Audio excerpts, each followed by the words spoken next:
Welcome to Loyola University Chicago's Underground Theater. If you are here for notes from the field, you are in the wrong theater and will be thoroughly disappointed. This performance is the rude mechanicals most vehemently present the most lamentable comedy and most cruel death of Pyramus and Thisbe. This show runs 1 hour and 50 minutes with a 10-minute intermission. If you are sitting in the aisles, please keep your hands and feet inside the vehicle because the actors will be using the bombs to enter and exit throughout the performance. Finally, please power off your cell phones. I'm looking at you, Sarah. And now, we hope you enjoy the rude mechanicals most vehemently present the most lamentable comedy and most cruel death of Pyramus and Thisbe.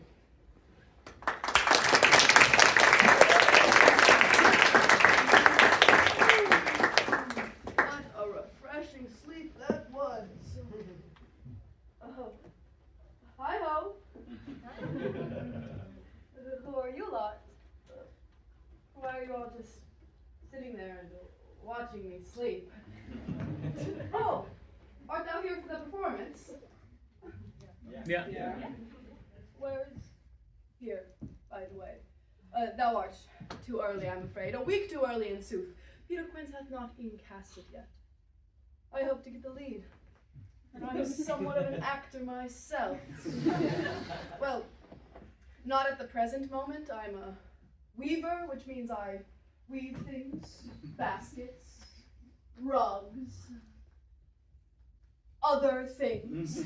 But they say thou should dress for the job thou desirest, not for the job thou hast, therefore.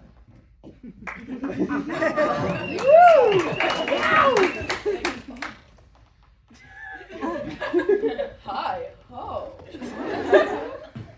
Thou name, fair maiden? Hannah?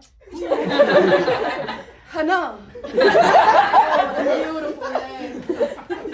My name is Nicholas H. Bottom. I don't know if you heard before, but I'm a weaver, which means I'm good with my hands. Dexterous. And I will soon be an actor. A great one. A John Gielgud type. My friend Peter Quince, a carpenter and amateur playwright, hath written a play that my friends and I, all hard-working craftsmen here in Chicago, are starring in. The Rude Mechanicals is the name by which we are known. Well, not known, in sooth, it's what we call ourselves. Wait, what is the hour? I'm supposed to meet the other mechanicals in Lincoln Park for rehearsal. I mustn't be late.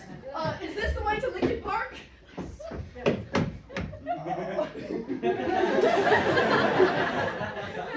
We can't keep running into each other. Alas. Must be destiny. I mustn't be distract. Adieu. Lincoln Park must be this way. Yes. Lincoln Park. A fie upon it. How are you? How am I? How do I keep arriving here, and where is here? Huzzah! Adore. This must be it. Is all our company here? Oh. Hi, Peter Quince. Peter Quince, thou art here, God's peace. Where is here? Lincoln Park, Bottom, our free rehearsal space. My day hath begun rather strangely. Why art thou dressed like that? I'm already in character. You have not been cast even. Besides, our play takes place in ancient Greece, not the Renaissance. Oh, so why did I wear this then? Good question, Bottom. Is all our company here? Hi, Peter Quince. Peter Quince, What sayest thou, Bully Bottom?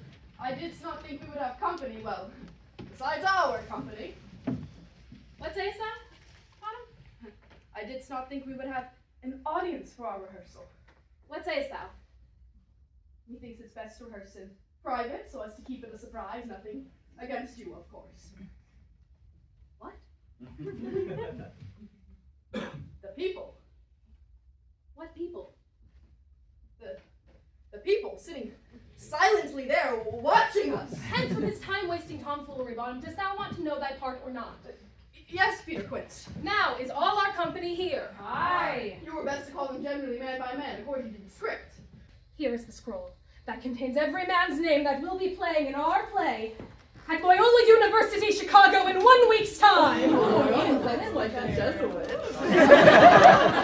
First, good Peter Quince. Say what the play treats on, then read the names of the actors, and so grow on to a point.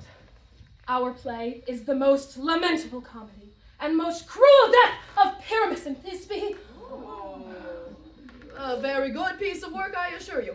And a merry. Now, Peter Quince, call forth the actors by the scroll. Masters, spread yourselves. Answer as I call you. Nick Bottom the Weaver. Ready? Oh. Name what part I am for. You, Nick And proceed. You, Nick Bottom, are set down for Pyramus. What is Pyramus? A lover or a tyrant? A lover that kills himself most gallantly for love. That will ask some tears in the true performing of it. If I do it, let the audience look to their eyes. I will move storms. I will condole in some measure. Yet, my chief humor is for a tyrant. I could play Heracles rarely, or a parts to tear a captain. The raging rocks and shivering shocks shall break the locks of Phoebus' gate, and Phoebus' car shall shine from far and make and mar the foolish fates. Keep going. Keep going. This was lofty. This was a tyrant's vein, Heracles' vein. A lover is more condoling. Now call forth the rest of the actors. Francis Flute, the bellows mender. Here, Peter Quince. You must take Thisbe on you. What is Thisbe, a wandering knight? It is the lady that Pyramus must love. Let me not play a woman. I have a beard coming. You shall play in a mask, and you may speak as small as you will. Oh, if I might hide my face, let me play Thisbe too. I'll speak in a monstrous little voice. Disney! Disney! Oh. Pyramus, dear. I love it, dear. Love it, dear. Lady, dear. No, you must play Pyramus and Flute you Thisbe. Well, proceed. Robin Starveling the tailor. Here, Peter Quince. Robin Starveling, you should play Thisbe's mother. Tom Snout the tinker. Here, Peter Quince. You Pyramus' father. Myself, Thisbe's father. Hold Peter Quince. Yes, Snout? I'd really rather not play a part. Oh, I believe in you. Well, I thank you. 'Tis not dependent on your belief in me. 'Tis more dependent on my anxieties. You must take part in this production somehow. Verily, sir, methought as a tinker I could help with the set and props and so on. I feel my strength lay behind the curtain. I must have a father for Pyramus. I shan't have many lines. I'd really rather not. I think I'd be rather poor at it. Rather, I may be falling ill. I may be out of town that day. I guess if I needn't speak much. Good cheer, Snout. That's the spirit. I didn't necessarily. Now, Snout be the joiner.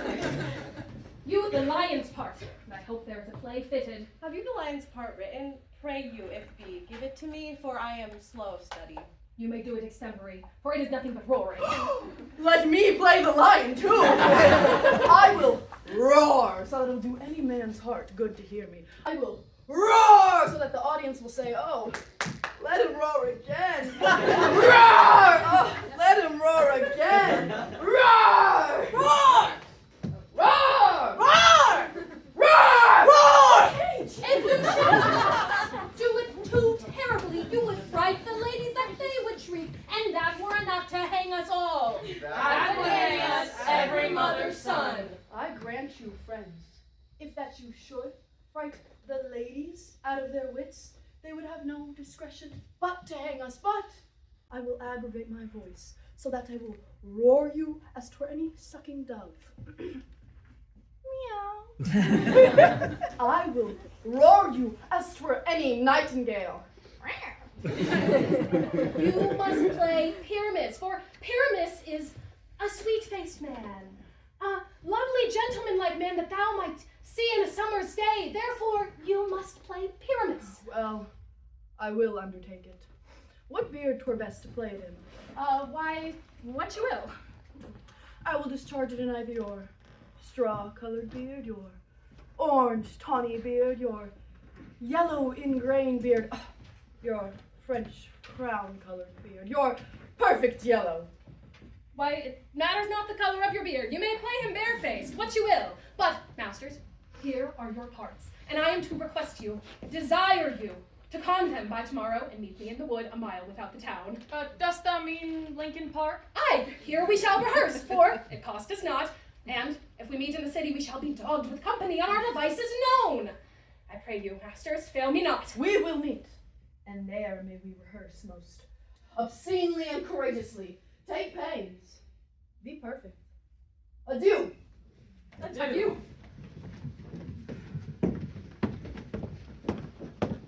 'Twas strange they did not acknowledge you. I wonder why. Zoons, I am tired. Methinks I shall just lay my head down here, wherever here may be.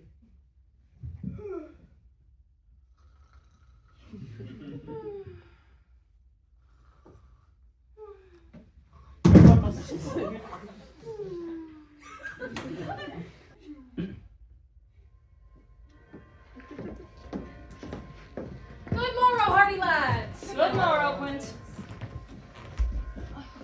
Thou art fortunate to be playing Thisbe. Fortunate. Quoth fortunate. Fortunate how? You are the love interest of Pyramus. You get to kiss bottom. Pa, kiss bottom? I think not. I am no bottom kisser. Aye, sir. It's true I should have to kiss bottom for your little play. Nay, sir, verily there is an attempted kiss betwixt the lovers twain, but 'tis a wall between them, preventing them from doing so. Mary, bottom will kiss the wall and not me? Aye. Good. To be that wall. Where is Bottom?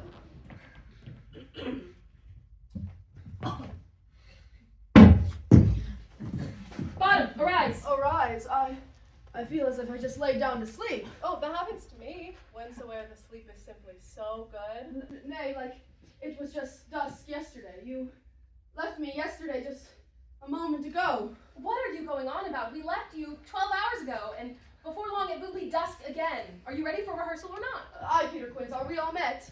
Aye. Pat, here's a marvelous convenient green plot for our rehearsal.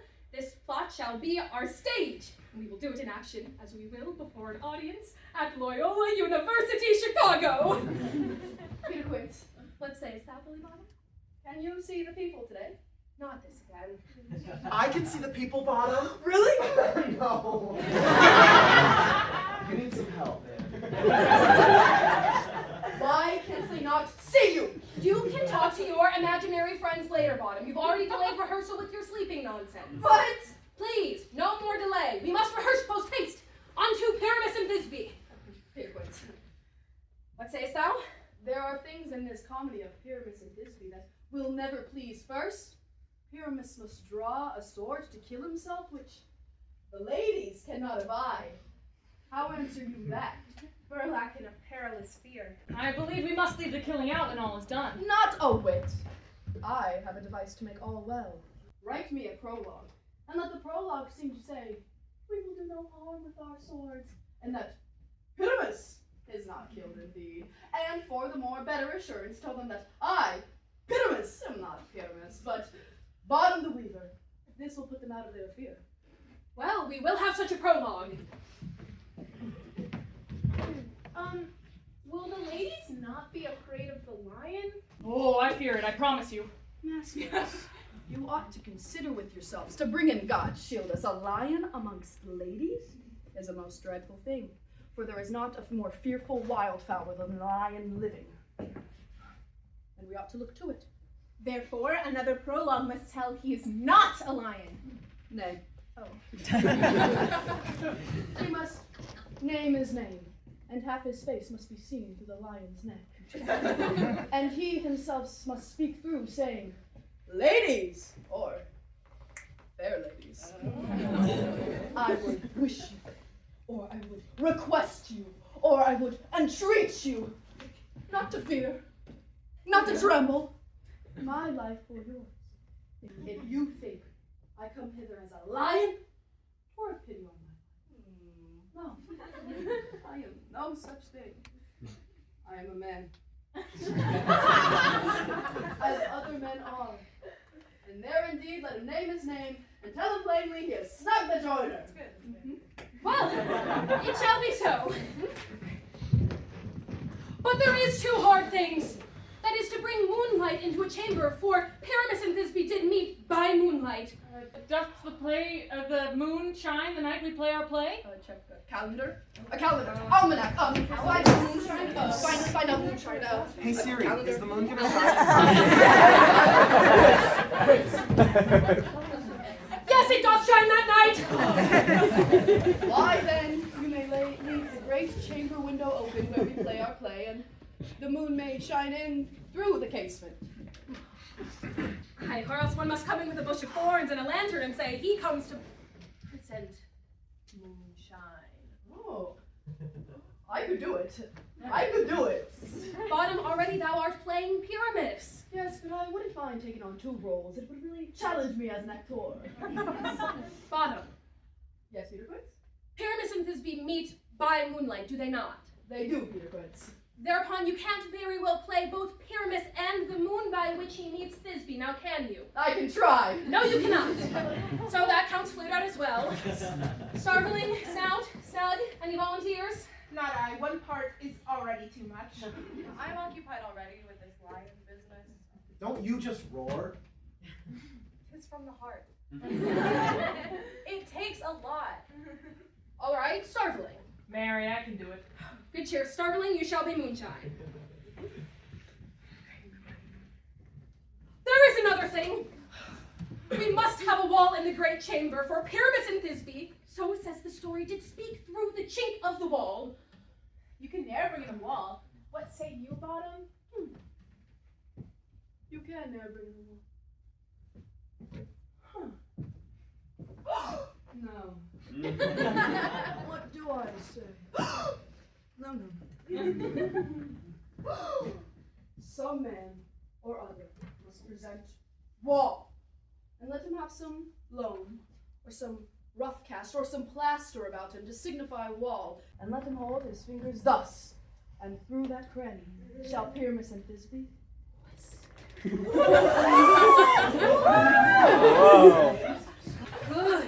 Good. Now, who shall play the wall? Ooh, I have a very rough cast about me. Bottom. Yes, Peter Quince? Pyramus and Thisbe speak through the wall, do they not? They do, Peter Quince. Therefore, we have the same problem we had with moonshine. Hence, we have the same problem here as we did with moonshine. Thou canst not play both Pyramus and the wall through which he speaks to Thisbe. I suppose not. So that counts Flute out as well, nor Snug, for he is playing lion, and Starveling, for he is moonshine. Hi-ho. We needs must have a player be wall. And before you say no, Yes. oh, 'tis imperative to the story. There is a wall, and I know you don't think you're meat for it, but I know it's within you. I spy it in your eyes. It might be deep within you. I mean deep within you. I beg your pardon? I can be wall. I want to be wall. You want to be wall? What do you mean, Peter Quince? Good as the best, my Bacchus. That would require much more convincing. Wherefore were you so opposed erewhile to Pyramus' father?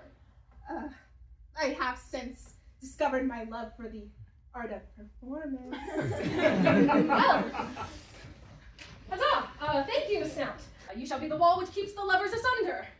And so, my fine fellows, meseems we have a play cast every how. Now, let us rehearse anon, though not all of it is written yet. In sooth, the process has been going rather snail-like. Don't we open in 5 days' time? Aye, sir, I'm well aware of that, but thank you, Flute. You're welcome. But I have hereto given you parts of your parts, and I hope you have started to commit those to memory. Howbeit, aught is subject to change. Thereon, let's just start from the beginning. Well, in truth, that would mean the prologue, which Bottom suggested, which I have yet to write. Therefore, let us start with the first meeting of the lovers, Pyramus and Thisbe, whether they fall in love. The others can work in separate.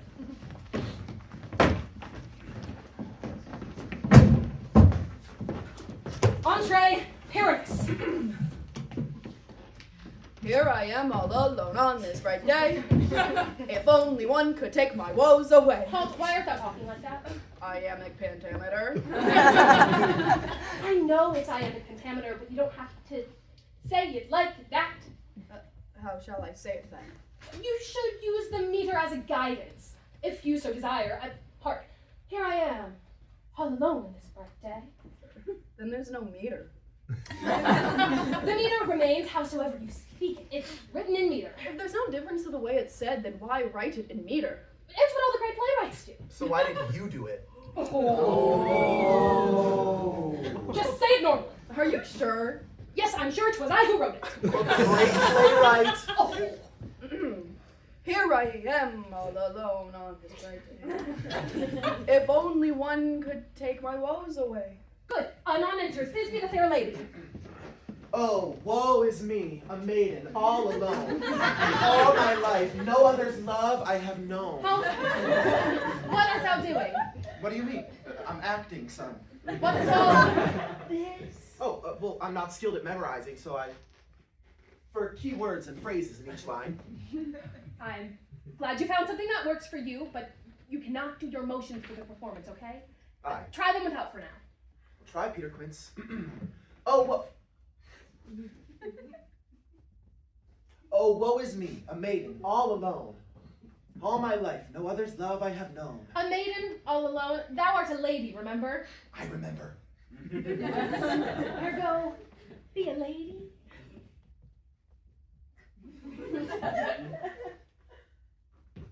Oh, woe is me, all alone. Elevate your voice.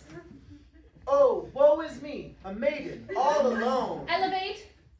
Oh, woe is me, a maiden, all alone. Elevate. Oh, woe is me, a maiden, all alone. Quite neat. I think once you have your costume, it may help you get into character. I'm working on it, Quince. Thank you, Starveling. Continue. But what is this I see before mine eyes? Something unexpected, quite the surprise. Hello, fair maiden. Might I ask your name? If you share, I'll give you the very same. I am weary to share my name with you. But why? I do not know what you will do. Jump on that flute. That's called a shared line. The lovers have many. It's analogous to them complete each other. The full line reads, but why? I do not know what you would do. Fitting both the rhyme and the meter above with you. Got it? Got it. Bottom from your line. Hello, fair maiden. Might I ask your name? If you share, I'll give you the very same. I am weary to share my name with you. But I do not know what you will do. Not quite that hastily. Try again. Hello, fair maiden. Might I ask your name? If you share, I'll give you the very same. I am weary to share my name with you. But why? I do not know what you will do. Huzzah! What will I do? I know not what you mean. Don't emphasize pronouns, Bottom. What will I do? I know not what you mean. That's better, I suppose. You are strange to me, one whom I've never seen. Isn't it exciting meeting someone new? Especially one as fair as you. Ask me what you will, I shall answer it. To my love, I am ready to submit. To your love? What love? To whom? For me? Sir, you know not what you say. Am I she? Oh, be more aghast by his declaration, Flute. He loves you, pa! He just met you! Allow each question to be a new inquisition in itself. Surprise thyself with each one. Allow them to come to thee betimes, like thou just swallowed Tinkerbell.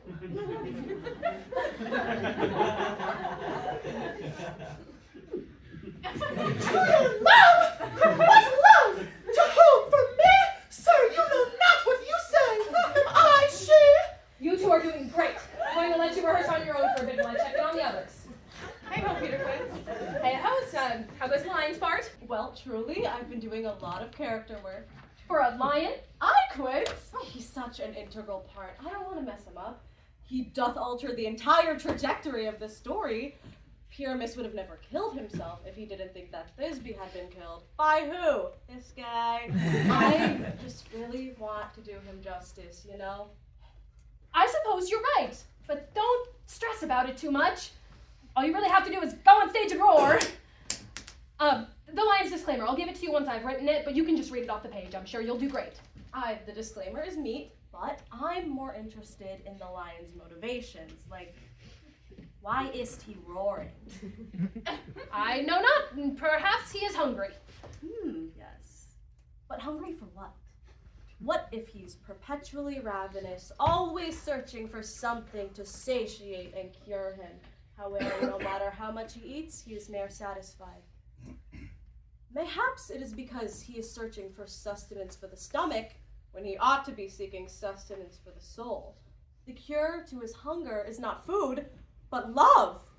Thanks, Peter Quince. All you have to do is roar. Suppose it's good to see him disinvested. Wish some of the others were. How goes it over here? The dress is coming along nicely. So are the wall and the curtains. Good as rest. Any questions? What will I do? I know not what you mean. Why does thou get cast as the man while I have to play a girl? I didn't even want to do this play. I'm a bellows mender, not an actor. Well, I'm an actor. You're a weaver. I'm both. Besides, Peter Quince recognizes talent when he sees it, and I'm more manly than you anyway. Thou art not. You literally have woman hands. I just not have woman hands. Ah, you do. Look at your tiny little fingers. Compare them to mine. I'm not going to compare them to yours. Aye, because you know they're feminine, dainty. They are not. No! Delicate! They are not delicate. They may be smaller than average, but they are strong and dexterous. Tiny, cute. But I'm a weaver. That's advantageous. You'll wish you had smaller hands when you have to weave something. Someday. Oh, the next time I need something woven, I'll let you know. Oh, weaving might not be the most prosperous business, but neither is yours. Mended any bellows lately? I bet you most people don't even know what a bellows is. Do you know what a bellows is? Who are you talking to? Get help. It's so cute you need your imaginary friends' help. They're not my imaginary friends. I just met them like yesterday. Wow, that's so sad. Even your imaginary friends don't want to be your friends. They're not friends. You just stop. What is the matter over here? He's being mean, Peter Quince. Again. Why must you be such a nuisance? I know not. I'm bored, I suppose.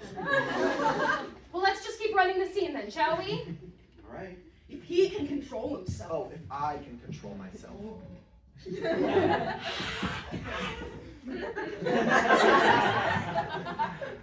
I'm quite afraid of being on stage. I hope I can do it. Oh, I'm sure you'll succeed. You really think so? Mary Snout, it's not that hard, you think. Well, I don't know about that. I really don't like being in front of people. Oh, tut-tut, it's simple. Just imagine the audience naked. What? Hark, it's quite simple. Because no matter how ridiculous you think you look up there, the entire audience is naked. Go to.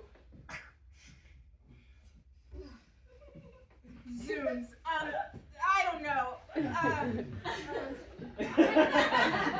I'm more worried about memorizing lines. Albeit I don't even have many. How am I supposed to keep them all in my head? Methinks I'll write them on my hand. Yeah. And why are they written all weird like a spell or something? Hark. This lanthorn doth the horned moon present. Why can't I just go out there and be like, hi-ho, I'm the moon, this is my lanthorn, and oh, I have a dog. Yep. Do you know what a lanthorn is? Yeah. Well, what is it? Yeah. Snout? Oh, sorry, I got distracted. To answer your questions, it's written in iambic pentameter, a popular way to write plays and poetry, which is why it sounds a bit strange. It's lantern, not lanthorn, doth, not doth, horned, not horned, and present, not present. You're using a lantern because the play is set in ancient Greece and it represents the moonlight. Oh, thanks, Snout. Yeah, no problem. All right, everyone, time flies. Good work tonight. I'll see you all tomorrow. Tomorrow. See you, Quince. That was quick. I've got got to work on memorizing these lines. Would you help me? I'm the highlighter. Here I am all alone on this bright day. If only one could take my woes away. Oh, woe is me. You're a maiden. A maiden? Oh, woe is me. From other stuff I have known. What is this I see before mine eyes? Something. Something unexpected, quite a surprise. Hello, fair maiden, might I ask your name? If you share, I'll give you the very same. I am weary to share my name with you. But why? I do not know what you will do. What will I do? I know not what you mean. You are strange to me, one whom I've never seen.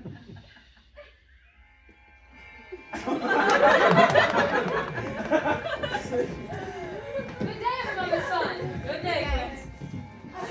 Our anti-penultimate rehearsal. Huzzah! Our antelope, what? Anti-penultimate, it means third to last. So just say third to last. Thou art allergic to joy? Well, welcome then to our anti-penultimate rehearsal. Surely you jest. I slept but for a second, was practically a blink. Yes, Bottom. And do you find it slightly odd that we ne'er change clothes? Splendid news, gentlemen. The play is complete. Here are your final edits. The lines disclaimer, the wall's monologue, and various other revisions. Work on memorizing those. Today we shall be working on the wall portion. Snout, how is the wall costume coming? Oh, nicely, Peter Quince. I'm nearly finished with it. Good. Let's go from the erection of the wall. Take it from the start of your monologue. In this same interlude, it doth A volume, Snout, louder. that I, one Snout by name, present a wall. Louder. And such a wall! Too loud. Softer. Find a perfect medium. As I would have you think, that had it in a crannied hole or chink through which the lovers, Pyramus and Thisbe, did whisper often very secretly, this loam, this rough cast, and this stone doll show that I am the same wall. The truth is so. And this the cranny is right and sinister, through which the fearful lovers are to whisper. Ooh. Very good. Snout, enter Pyramus. What art thou doing? I was thinking Pyramus could enter shirtless. Keep thy shirt on, Bottom. Are you sure? Because I feel Yes, like... I'm sure. Just enter and say your line.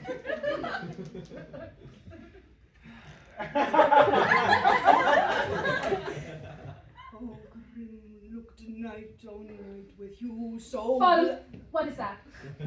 'Tis a skull. Peter Quince, oh, grim looked night on night with Why dost thou have a skull, Bottom? Well, I was thinking I could emulate John Gielgud as Hamlet. You are not playing John Gielgud, nor are you playing Hamlet, so rid thyself of the skull. Alas, poor Yorick. So you want something more Richard Burton-esque, got it. Oh, grim look night, oh night with you so black, oh night, whichever thou art when day is not, oh night, alack, alack, alack.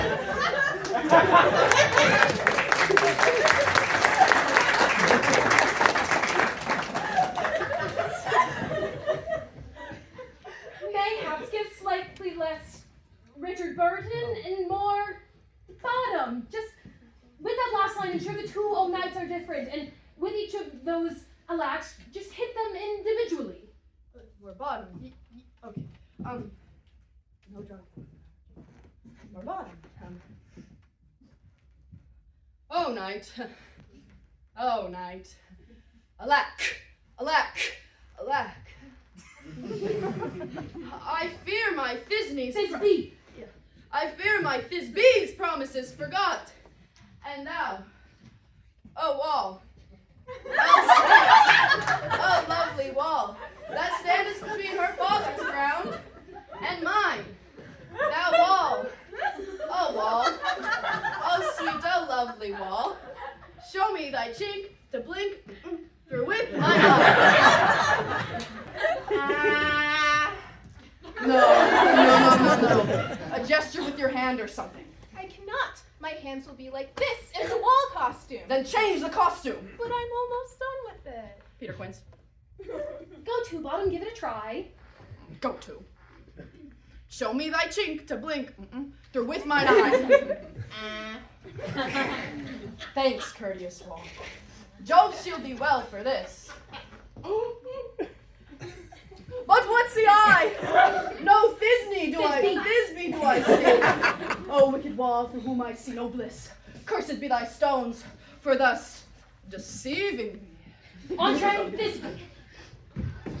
Oh, wall, full often hast thou heard my moans for parting my fair Pyramus and me. My cherry lips have often kissed thy stones. Kiss thy stones. What? My cherry lips have often kissed thy stones. It's called an embedded stage direction. Thou must kiss the stones. My cherry lips have often kissed thy stones. Mwah, mwah, mwah. Thy stones with lime and hair knit up in thee. I see a voice. How can one see a voice, Peter Quince? It is metaphorical. Mary. I see a voice. Now will I to the chink to spy, and I can hear my Thisbe's face. Thisbe! My love, thou art my love, I think. Think what thou wilt. I am thy lover's grace, and like Lymander I am trusty still. And like Helen to the fates me kill. Not Shavelus the Agharese was so true, Peter Quince. Are you quite sure people will understand these ancient references? I think he puts them in just so people will think he's smart. It's what all the great playwrights do. Quince, thou art a carpenter. What dost thou know about ancient Greece playwriting or anything but wood, for that matter? I am a multi-hyphenate artist, Francis. I wear many hats. Carpentry is one of them. Playwriting is another. There were many great carpenters. Name one. Oh, I shall name a pretty famous one, actually. Jesus Christ. Didst thou know Harrison Ford was a carpenter before he got into acting? Wow, Quince, Jesus and Harrison Ford. Good luck following that. May we please continue from Pyramus's line? Not Shavelus the Agharese was so true. As Shavelus to progress I to you. Oh, kiss me through the hole of this vile wall. No. I kiss the wall's hole and not your lips at all. That's not going to work. Chance the mouth is not the best option for the chink. Snout, is there a way that we can change the costume with all? I shall figure it out, because there's no way I'm kissing Flute again. Oh, you are not, Snout. Am I not a good kisser? And on that note, look at the time, rehearsal's over. 'Tis dusk. How? Time flies when you're in character. But I feel like there's just no way. Good night, everyone. Good work today. We are officially halfway through rehearsals. Work on memorizing your lines. I'll see you all tomorrow. Good night. Tush. How 'tis dusk. Does that feel short to you? And why do they continue to ignore you all during rehearsal? Forsooth, I understand not a jot of it. Perhaps I'm tired. Aye, that must be it. You're not yourself when you're tired, Potter. Good morrow, my magnificent mechanicals. Good morrow, Quince.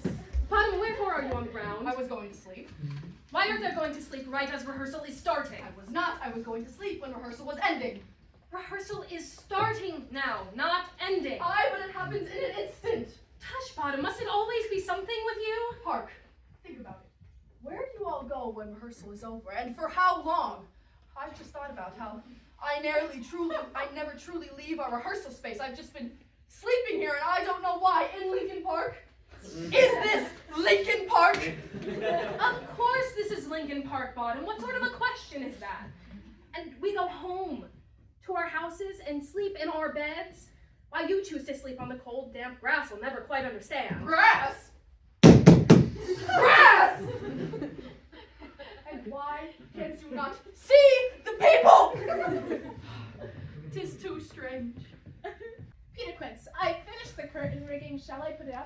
Mary Snout, thank you for doing that. Now we have the backdrop, backstage. Oh, how exciting. After Snout puts that up, we shall work on Pyramus and Thisbe scenes once more and then move into the parents of the lovers. Erewhile, I implore you to help me in coming up with a rhyming couplet for our show for advertising purposes to draw in the audiences. I was thinking something along the lines of, 2 moon-crossed lovers. It all goes awry. This tale of Pyramus and his Thisbe. Thisbe? It will rhyme better when right on the poster. For never was a story of less glee than this of Pyramus and his Thisbe. Oh, that's very good. Thank you, Starveling. And it actually rhymes. Thou shalt make one then if it's so easy. Very, sirrah. Warning, this play will make you want to die. That of Pyramus and his Thisbe. Or, there is not a play more horrible, I guarantee, that of Pyramus and his Thisbe. Oh, that rhymes. Or, definitely not a Tony nominee, this play of Pyramus and his Thisbe. Or, there is not a tale more ridiculous of that of Thisbe and her Pyramus. Go to Flute. If it were a movie, straight to DVD, this tale of Pyramus and his Thisbe.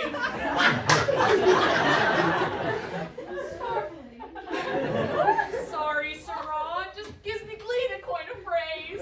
All right, that's enough creative brainstorming for now. On to rehearsal. Methought you wanted our suggestions. I did. So thank you. Howbeit, I feel that's enough for now. Let's start with Pyramus and Thisbe. Move on to the parents of the lovers. Speak, Pyramus, Thisbe, stand forth. Oh, Thisne. Thisbe. Thisne. B. B? Thisbe, with a B. With a B, are you sure? Yes, with a B. Mary. Oh, Bisney! Disney, with a B, quoth thou. A B or not a B? That is the question. Thou art saying Thisne when it is Thisbe. Oh. Thisne with a B. Why didn't you just say something? Just go again. Oh, Thisbe, the flowers of odious savors. Odors. Odors.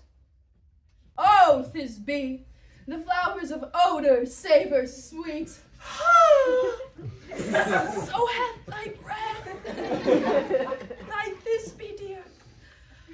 But hark, a voice. Stay thou but here a while, and by I will to thee appear.